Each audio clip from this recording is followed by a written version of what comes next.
Salut, merci d'être au rendez-vous et préparez-vous pour un numéro décoiffant. Vous vous souvenez du petit Billy Idol dans les années 80? Gueule d'amour, cheveux peroxydés en pointe, torse brillant, bouche de traviole et sourire canaille, un vrai bad boy comme les filles les aiment. Un type qu'on imaginait débouler dans une fête, boire quelques bières, casser deux trois chaises et repartir en souriant avec la plus belle fille sous le bras. Et oui, mais tout ça, c'était à l'époque de Génération X. Et le mythe s'est un peu écroulé quand Idol a remixé le dernier single du groupe pour entamer une carrière solo, un morceau qui s'appelait Dancing with Myself. La chanson qui fera décoller, notamment aux États-Unis, la carrière solo de Billy Idol. À noter que le guitariste sur le morceau n'est autre que Steve Jones, l'ancien guitariste des Sex Pistols et grand ami du chanteur. À la sortie du titre Dancing with Myself, certains ont prétendu que la chanson faisait référence à la masturbation, ce que Billy Idol, pourtant loin d'être un ange, a toujours démenti.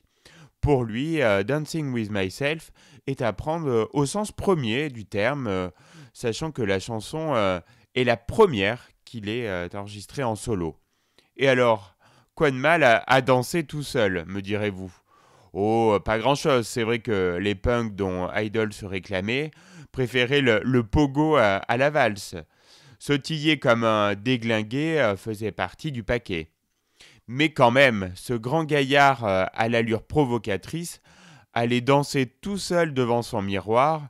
Il se moquerait pas un peu du monde? N'y aurait-il pas quelque chose de caché derrière cette mystérieuse danse?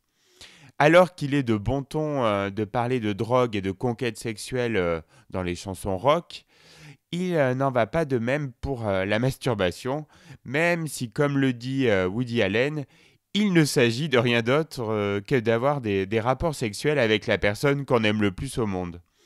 Le rock, c'est des mecs et des filles, mais pas des mecs tout seuls devant le miroir. Surtout quand on joue le gros macho.